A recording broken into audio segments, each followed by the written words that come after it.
Okay guys, this is the update on the U1412 code on your Dodge pickup trucks. As you can see, this is a Ram 3500 Cummins diesel. Yeah, it's a little dark because I'm just now getting it finished up. But let me run it down to you. I've been fighting this for years. Finally figured it out. Well, the problem was on this truck, I thought it was the Tempest box, but it wasn't. It did have a couple of little corroded pins in there, but that wasn't the problem. What the problem was this boy right here, the ABS module. Here it is, ABS module.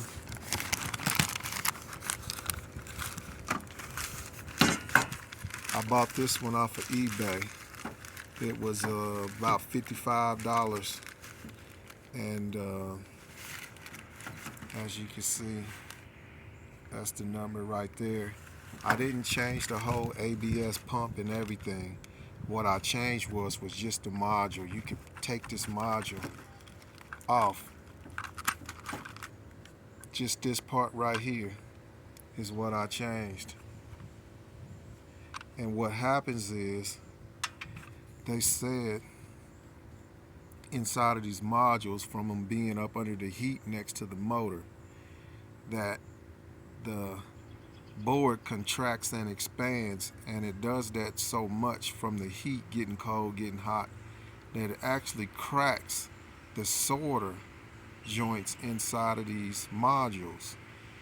And mine's, it started off to where when I would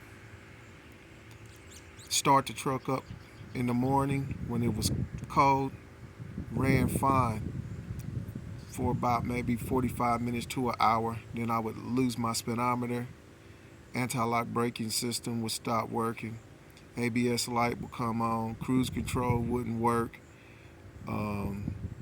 multiple other things. The brake light came on, and I could never figure this out. I looked up videos all over the place. Nobody seemed to knew what was causing this. But this is it right here. It is a company that you can take this and send this to, and they'll cut this open and go in and sweat the joints in, and the solder joints, and suppose to rebuild it and bring it back to life, and you could put it back on. But I went and bought this one. Like I said, this came off of a 2006 2500 Cummins diesel quad cab. I put it on. I had some headaches because when I got it on there, it wouldn't recognize it in the computer because the VIN number from the old truck was on there. So I had to get a software. I think it was called Alpha OBD software. You can download it.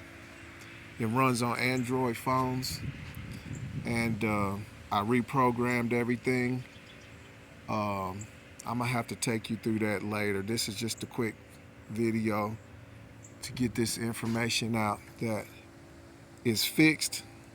I took it for a test run for about an hour. Haven't had any more troubles out of it. I'm gonna keep you posted, and then I'll go over that software and how to program it, because it's nothing like what they were saying on the forums. I guess because of the year trucks that they were having. They were more newer trucks, and this was a 2006. So the 2006 slid right in, and that was, I think, the startup, where the software started up at 2006 on up to 2022 or something like that. So if you got a 2004 round in there and back, I don't think this software will work for you, but you might be able to use some of the functions that the software offers. But other than that, I wanted to come to y'all with this, let you know what it was, let you know, all in all, I got 50 something bucks into this. With the shipping and everything, it came up to right at $80, and they sold me the whole pump and everything. Then I have another $54 or so for the $54 was for the software program. You can go on to uh, your app store and you can download it. And then you have this little dongle. Not this one here. This one here is my X tool. This is how I communicate. I get more into it with that. But this one here lets you, right here, it'll let you tie your phone into the OBD port to where you can go in and you can rewrite all your VIN numbers. You can rewrite everything that you need into that new module to get it to start pretty much start communicating with your other computers, because it's not going to do it because it'll have the old serial number from the donor truck in there. But guys, it's getting a little long. I'll go back over this a little bit more with y'all later on. All right, have a good